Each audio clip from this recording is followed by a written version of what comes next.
Hello, I'm Jeremy Fernandez. Welcome to our special live stream to answer your questions about coronavirus. Now, this week, we're focusing on what this global event means for the delicate geopolitical balance, what it means for leadership and power around the world as this virus shakes out. Joining me is Stephen Loosley, a Senior Fellow at the Australian Strategic Policy Institute, and Professor Stan Grant from Charles Sturt University. Stephen, Stan, welcome to you both. Good to be here. Hi, Stephen. Thanks, Jeremy. Hello, Stan. Now, the topics we're discussing are so immense in scale we could dedicate a whole stream to just one of them, but we are committed to answering as many of your questions as possible, so please leave them in the comments below and we'll get to as many as we can. We've received thousands of questions through the ABC News website as well throughout the week, so we begin with some of those.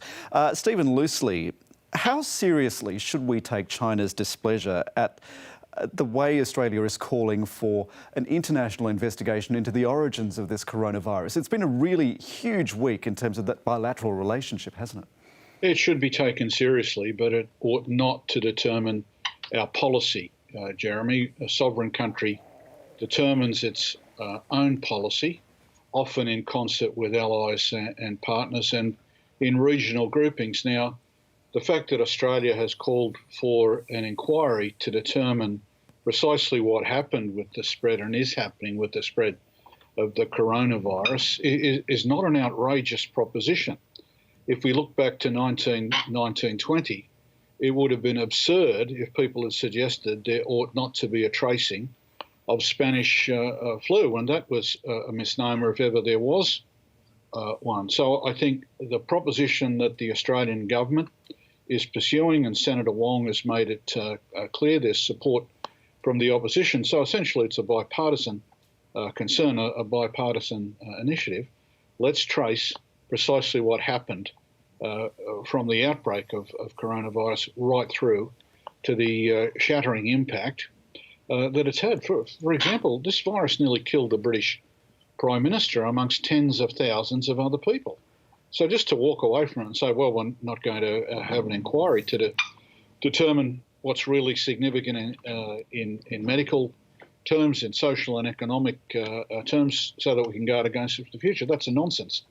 So the answer to the question is yes, take it seriously, but it ought not to determine our policy or indeed the global policy. Stan, as Stephen says, this may not be an outrageous proposition, but there is a lot at stake given that China is far and away our biggest trading partner. So there are some very direct impacts on Australia if China does decide to retaliate in some form. Jeremy, I think you're absolutely right. I take what Stephen says there, and this is an entirely reasonable proposition that Australia should ask that we investigate this. We need to know the origins of this, how it escaped China, and look at the impact it's had in other parts of the world. The big difference is China 2020 is not Spain 1920. It is an entirely different proposition to enter into this potentially combative space with a country that is your biggest trading partner.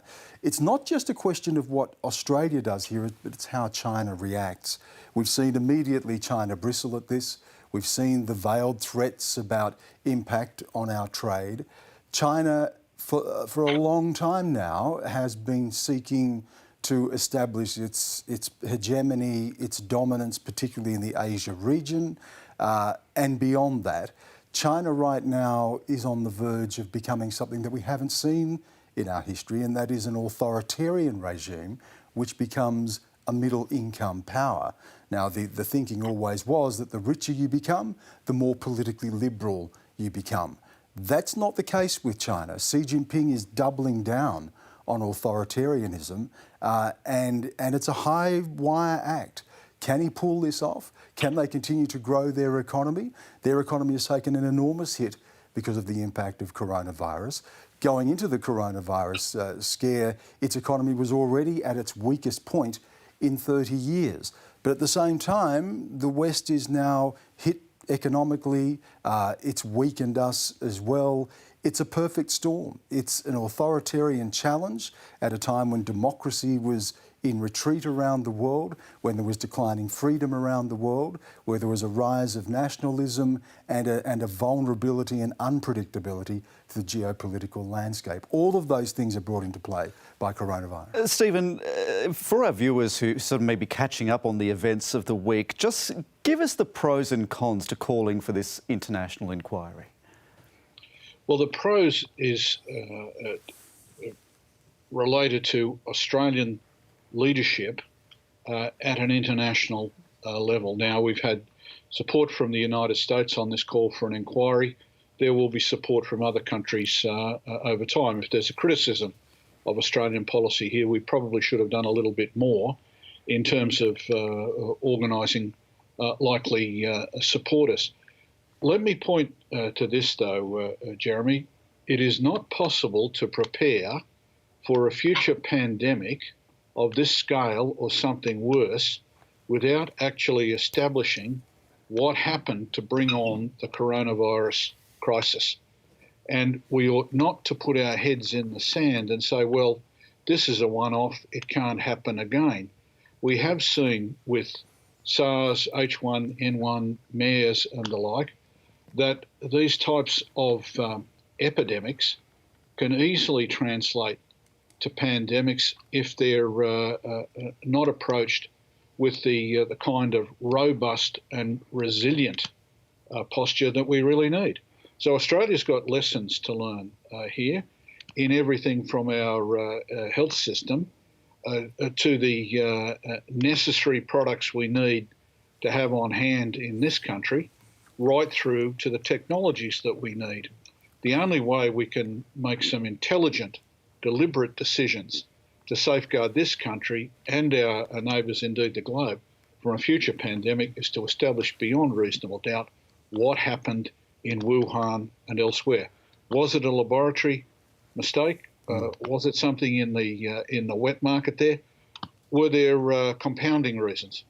This is what we really need to establish, and to do so, I think, by offering Australian leadership.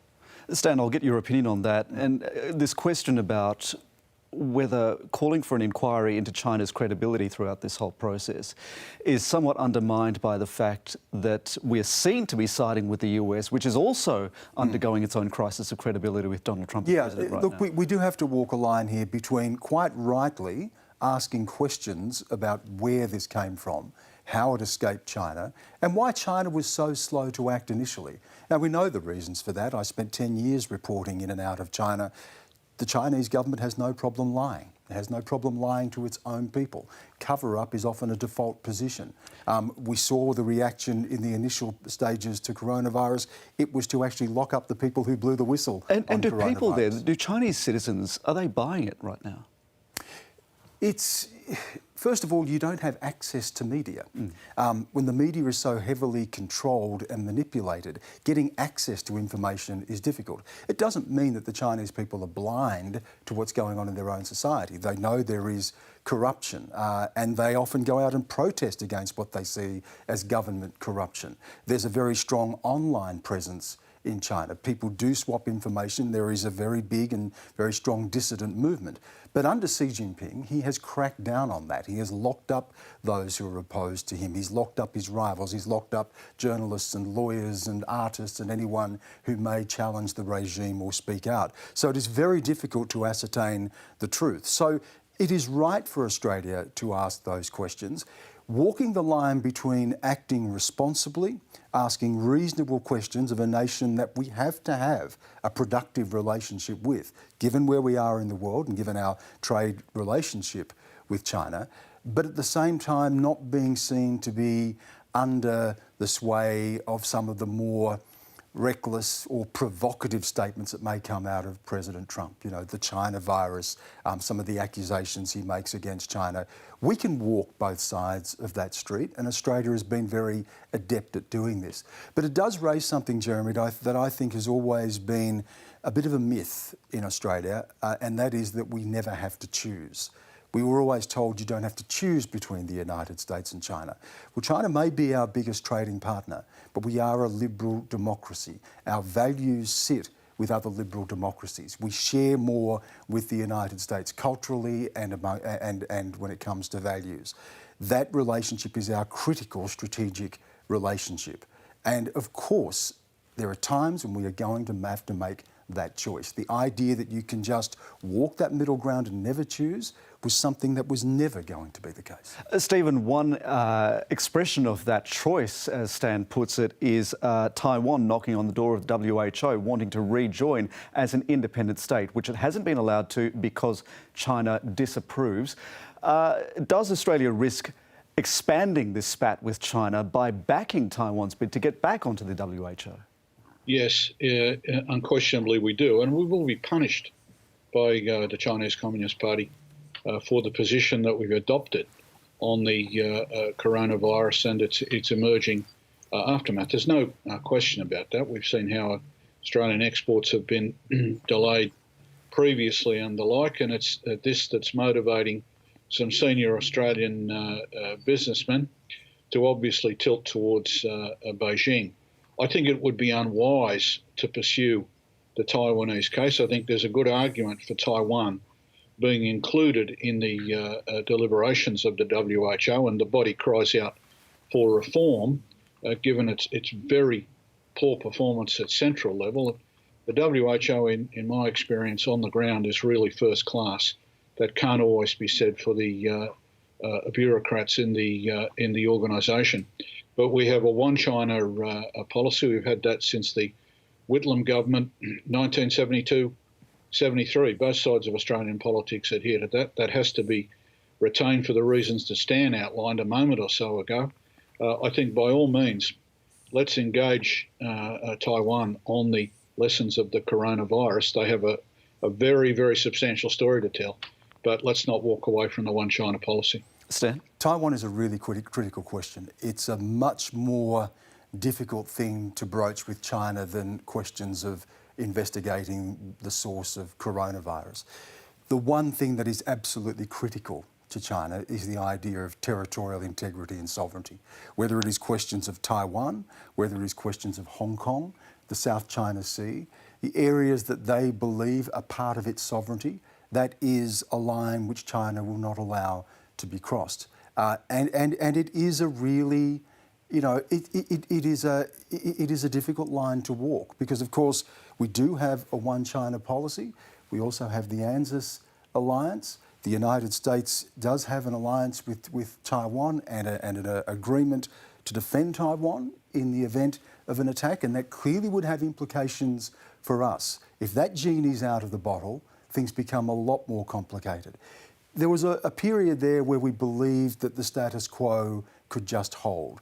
We wouldn't ask any questions. China would not push back against Taiwan. Taiwan would not step over the line and push for independence. That's not necessarily the case these days. There is a strong independence movement in Taiwan, and there is also a much harder line taken now by Beijing and Xi Jinping to push back and crack down hard against anything that is seen to challenge China's sovereignty and territorial integrity. Now, Stephen, you mentioned the WHO and how well it functions on the ground and bureaucratically. We received this question from a viewer. A lot of questions have been raised about the WHO's slow response in labelling this a pandemic and its favourable treatment of China. Where does that leave us in terms of other global bodies that can effectively police and manage not just the outbreak on the ground, but the relationships that it puts under strain as a result? It's a good question, Jeremy, and frankly, the WHO is irreplaceable at a global level. You have other bodies doing some very valuable things, but they're mostly to be found in the philanthropic, not-for-profit sector. Médecins Sans Frontières, the Bill and Melinda Gates Foundation, the George Institute, and so on, all doing really outstanding things in the health area, but you really need the WHO as a coordinating body. I think it was a mistake by the Trump administration to withdraw funding. The Americans were entirely within their corner in terms of asking for a reform of the WHO so that mistakes that were made here in terms of talking about Chinese transparency, where Stan pointed out, it was actually the opposite in Wuhan and Beijing, except for handful of very brave souls in the Chinese medical profession, that was really an error, because it convinced people in different parts of the world this was not as serious as it turned out to be. It's turned out to be very serious indeed. So I don't think we can talk about dispatching the WHO.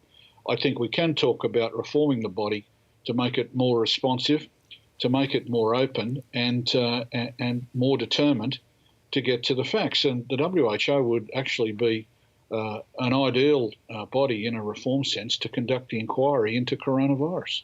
Stan? The WHO and China's relationship with the WHO goes to something that's even more fundamental here, Jeremy. And this has always been the challenge when it comes to China, is how do we incorporate China, which has embraced market capitalism but rejects political liberalism? How do we incorporate that China into a global liberal order? And we've done that fairly successfully. China now is involved in United Nations peacekeeping missions. Of course, it's a member of the World Trade Organization. China has, as it has risen, become a responsible, although sometimes that is questionable, but a responsible part of a global order. The challenge now, though, is as the balance of power tilts, as we see China rise to a level where it is a real political rival to the United States, then those questions become a lot more stark. Many trace China's ascension to the World Trade Organization as the beginning of what some see as a slow, inevitable drift to conflict with China. Because as China grows ever richer, as China grows ever more powerful... And more benevolent as well. Potentially more, well, we are seeing more benevolent, but also more assertive. That inevitably you reach a point where you may have a clash. But how to marry an authoritarian regime into a global liberal order has always been the balancing act. I think coronavirus has just exacerbated that.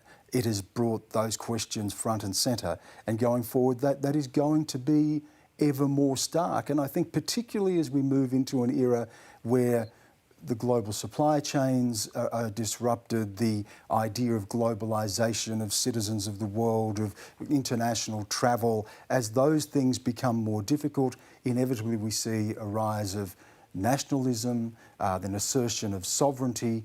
How does that work in a world with a power like China that rejects what it sees as Western liberal democratic values? I'm going to weave in another question we received from a viewer here. A number of people have actually asked this question. Will Australia have to become more self-reliant in the future? Stan, will this result in greater protectionism? And is that a good thing or a bad thing in the current circumstances? Well, we've already seen the beginnings of that before coronavirus, of course, with the trade war between the United States and China last year. And to be fair, it was something that you could argue was overdue. China had run up a very strong trade surplus against the United States. China had been a currency manipulator. It had tried to manipulate the terms of trade better to suit it. At the same time, of course, China has become an engine of world growth. I think it's around 28 to 30% of global growth now comes from China. So it is an essential part of the global economy.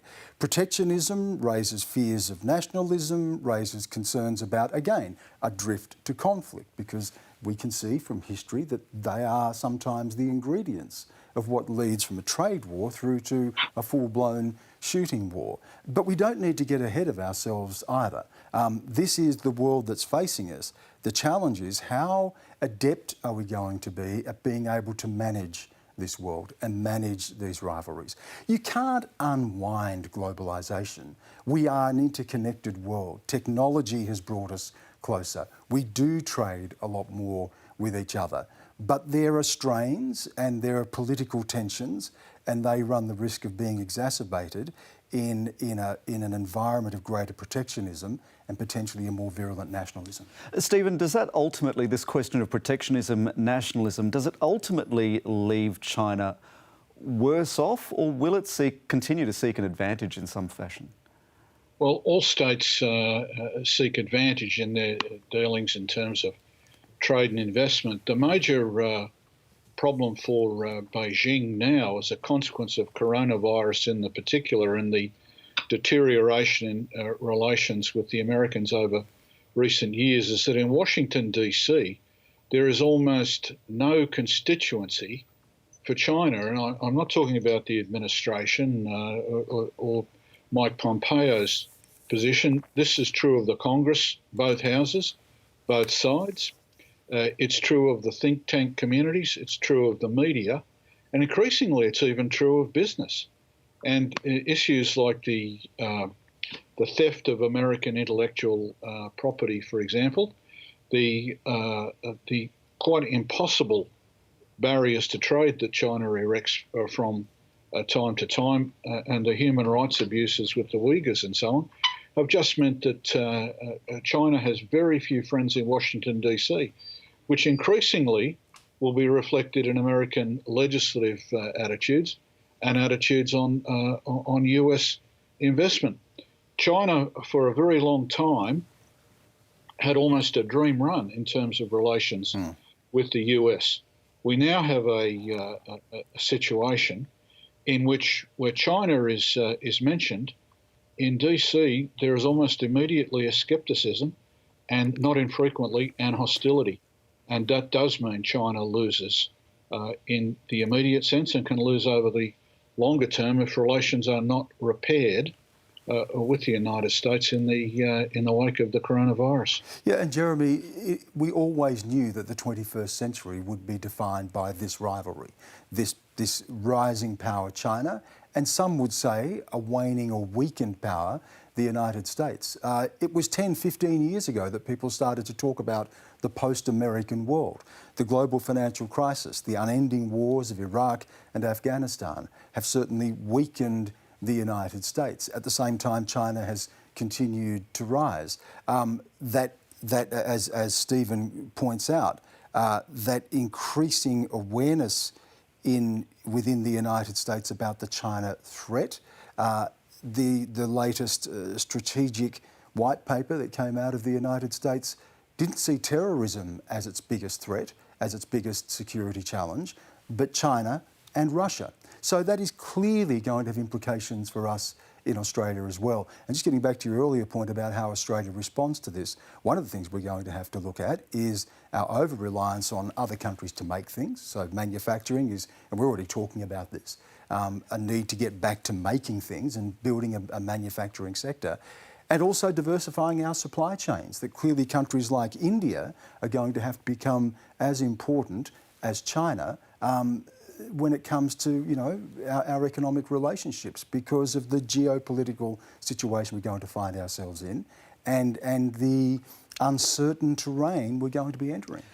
Stephen, Tom is joining us on YouTube and he asks this question. If Donald Trump is re-elected, the election is scheduled for November, what will it mean for the US-Australia relationship, and will we become closer to China as a result?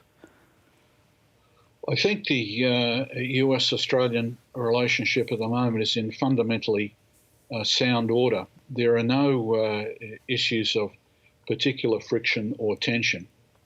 And I pay tribute to our recent ambassadors, Kim Beazley, Joe Hockey, and now Arthur Sinodinos, for maintaining that in a sensible approach in Canberra, and in very large measure in Washington, within agencies such as State and Pentagon. I'll tell a little story, Jeremy, that illustrates how the relationship can be maintained despite difficulties. We have military deployments in the Middle East, as people are aware.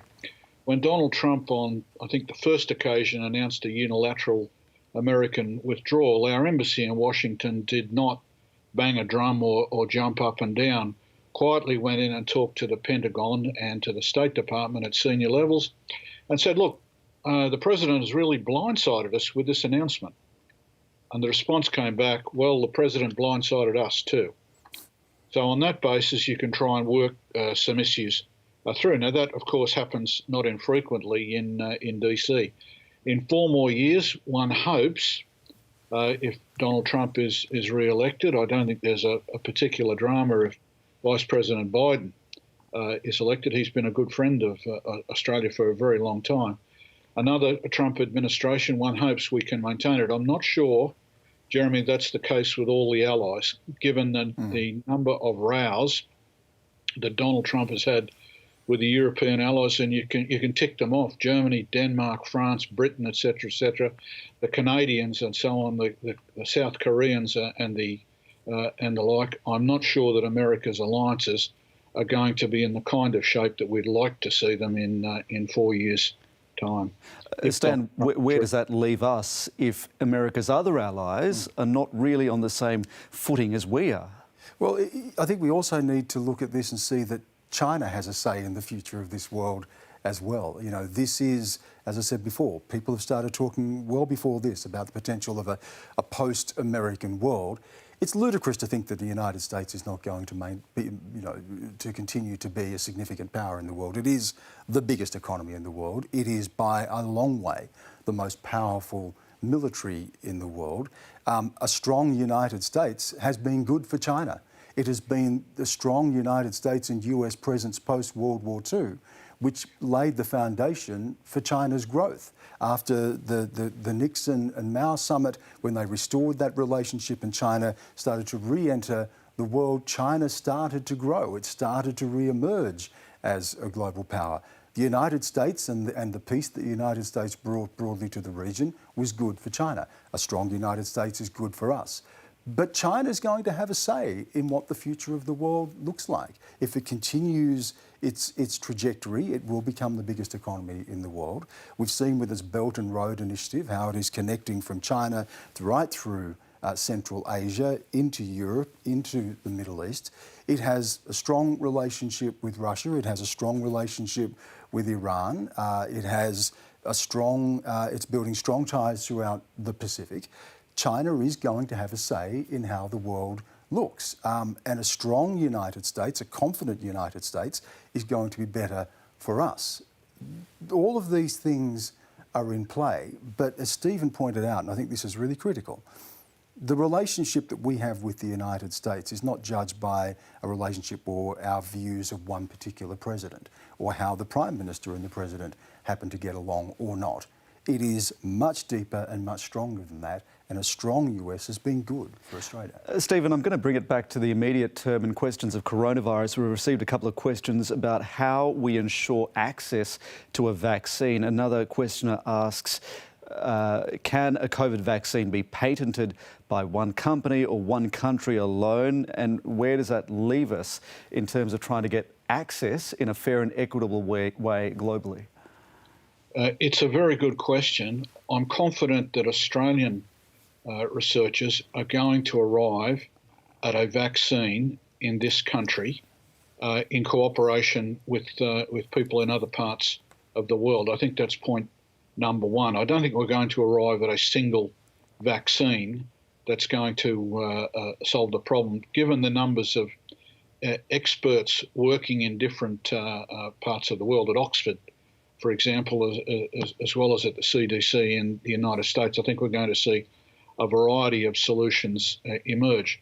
Patent law is going to have to change here. An attempt to patent a successful vaccine in one country or by one company, I think will fall on very, very stony ground.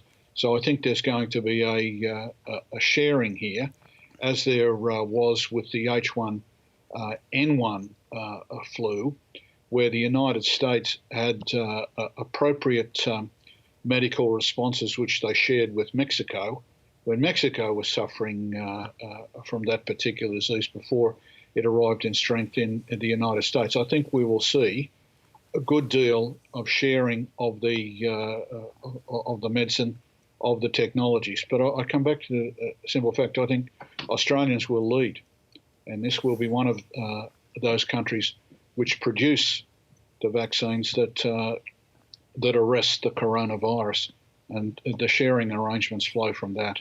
Stan, we have this question about what international protocols, particularly with passenger travel, will look like after this virus is at a low enough level. And will the world be divided up into those countries that are considered out of bounds because they're too dangerous, and those that are privileged and open because they have gotten on top of it?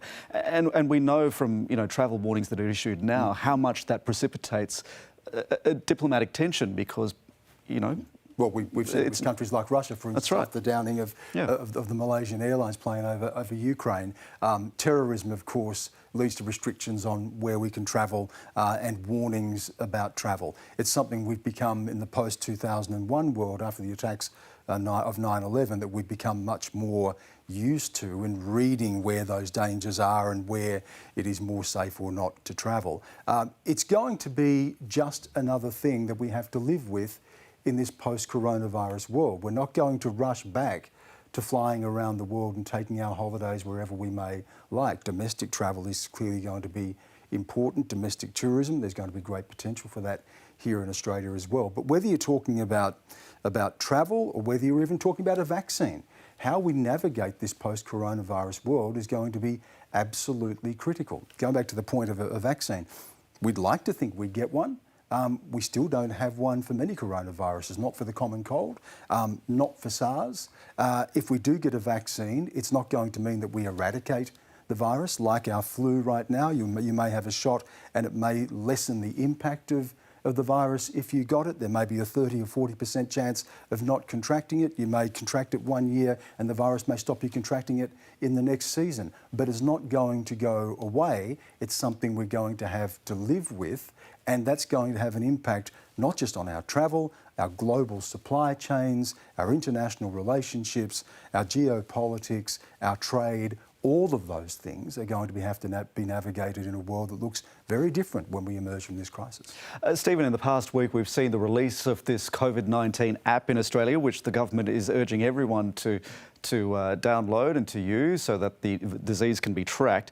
We got this question about data and security and personal information in this environment. Is privacy being eroded, and will that be a long-term giveaway out of all this?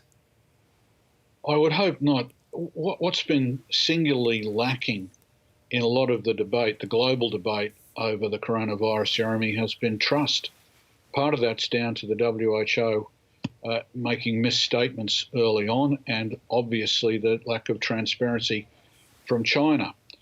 It's encouraging that so many millions of Australians, and my wife Lynn and I have signed up to the app, so many millions of Australians have signed up, and I think Chris Bowen did everyone a huge favour by announcing that the Parliamentary Labor Party was signing up, thereby making it bipartisan.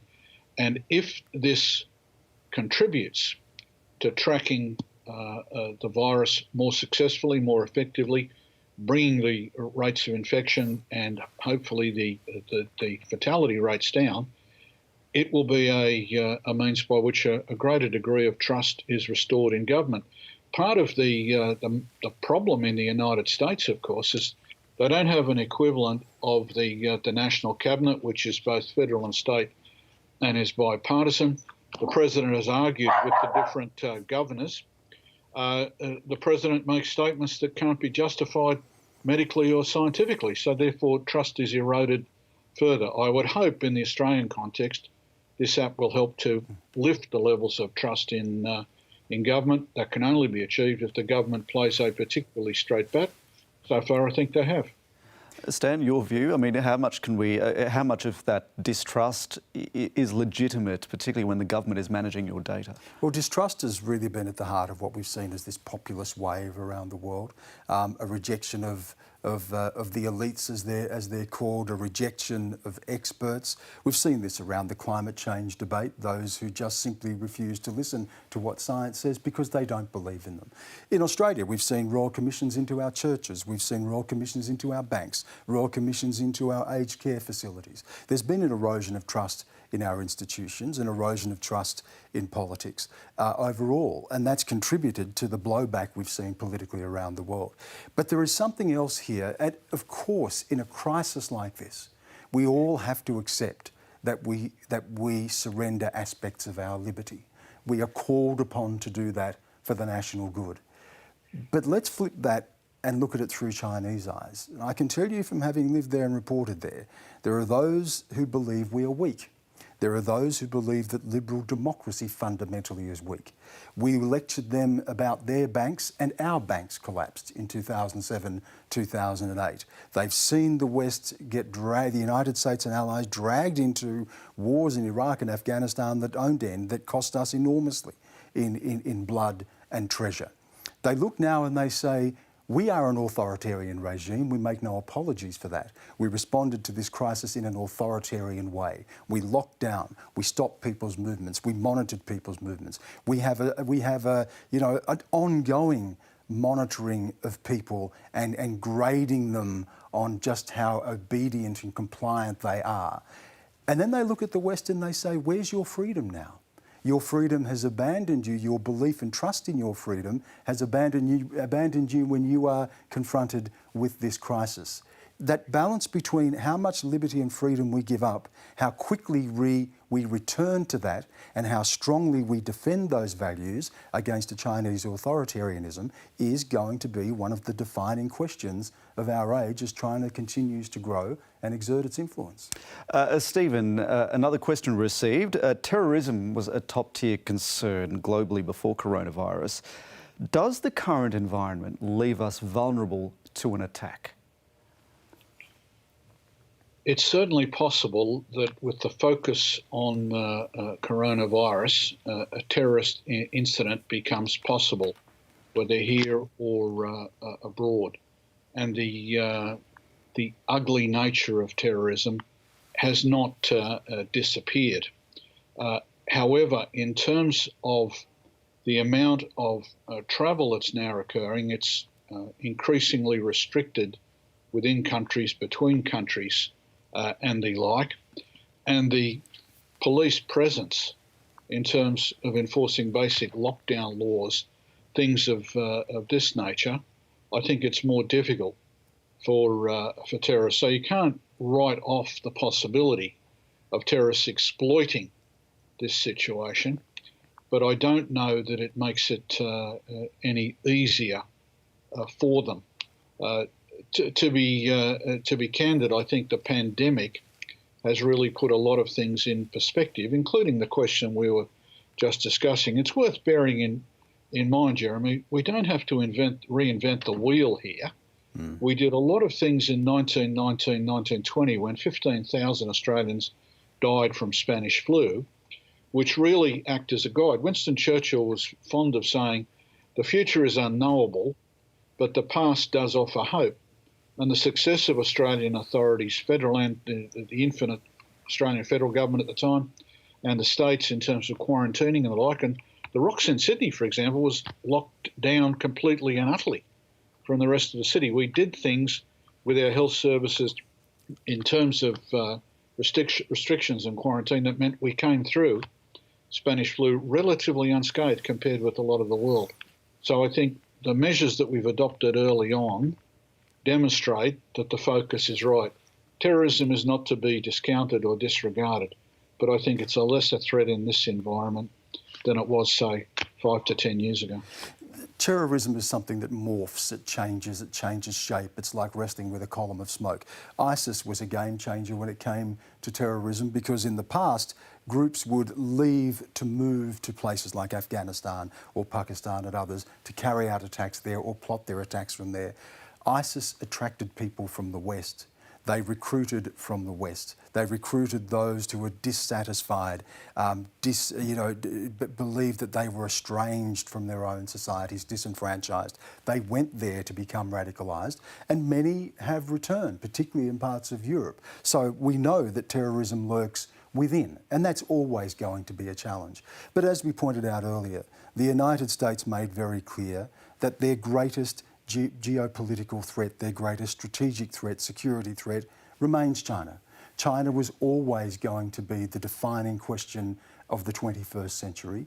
The coronavirus crisis has accelerated that. It has brought to the fore the challenges of an authoritarian regime a rich, powerful authoritarian regime at a time when the West is weakened economically and democracy was already in retreat. You know, Stephen quoted Winston Churchill there. Let me quote Deng Xiaoping, of course, who was, you know, the leader who opened up China, who reformed China, who began the China economic miracle.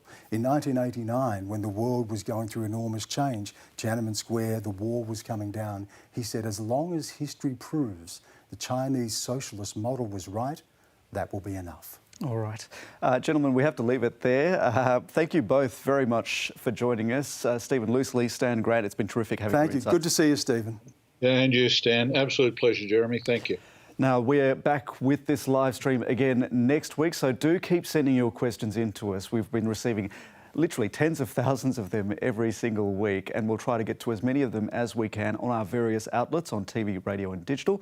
But thank you for your company this afternoon. Stay safe. We'll see you again next week.